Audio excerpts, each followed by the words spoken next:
Now I want to bring your attention to the importance of perception and orientation and how that helps us to effortlessly be in gravity.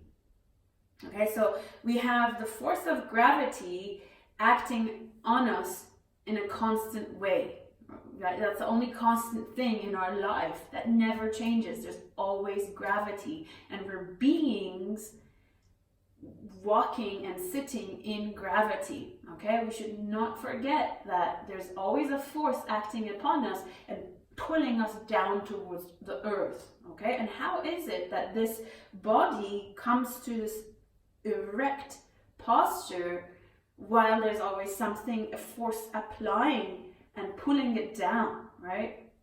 So we want to use gravity not as our enemy, but something that we can look as a reference point. So there's a force, there's always a constant force as a reference point that is pulling down, and how we perceive and look for the other force drawing us up, that will help us to find a better upright position. Okay, so we're not letting gravity just like collapse the body and pull everything down like a building just falling apart. Yeah, so we are going to look for its opposite force and having gravity as a reference point. So there's one force always acting upon us, going down, and we're going to look for its opposite going up. So when we're in a seated posture or even standing, we need to feel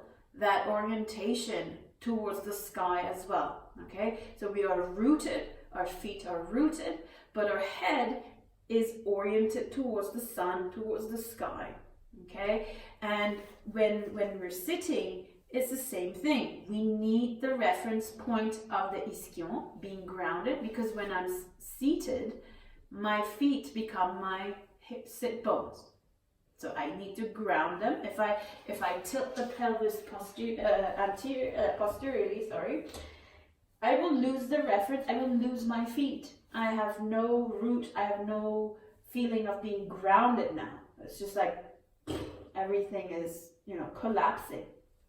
So I need to find the feet, my sit bones in this case, and I need to feel and at least imagine that my head is orienting towards the sky, as if a force is pulling my head towards the sky, and the rest of my spinal column and my shoulders are just serenely hanging from my head. Okay, so two directions. And this is why it's so important, whether you're dancing, doing sports, doing yoga, asana practice, to have the sense of orientation present. Yeah, it's a real pity if we do all these activities, but we're not aware of direction of forces working in our body, right? So if we're doing a simple standing posture in our asana practice, let's say the triangle posture, I need to be aware of the direction of these forces. So there are forces expanding the front chest, so two directions in the arms, two directions through the spinal column, so like light rays coming out of the sacrum, the head being guided the other way, and this constant reminder of orientation turns on these muscles we call the tonic muscles to come online.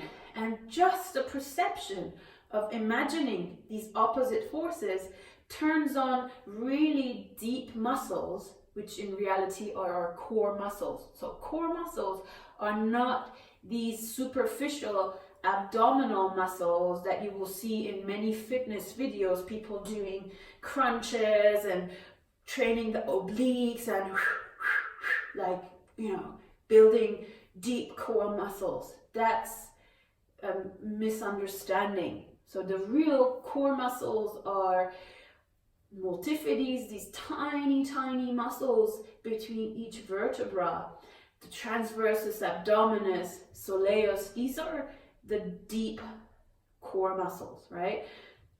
So and they become online when you activate your sense of orientation, when just by imagining that I have two forces of direction in my spine, these muscles just go and they become online, and they bring the spine into an erect position. So the way I perceive and orient myself in space has a huge part in how I position myself and how I hold myself in gravity.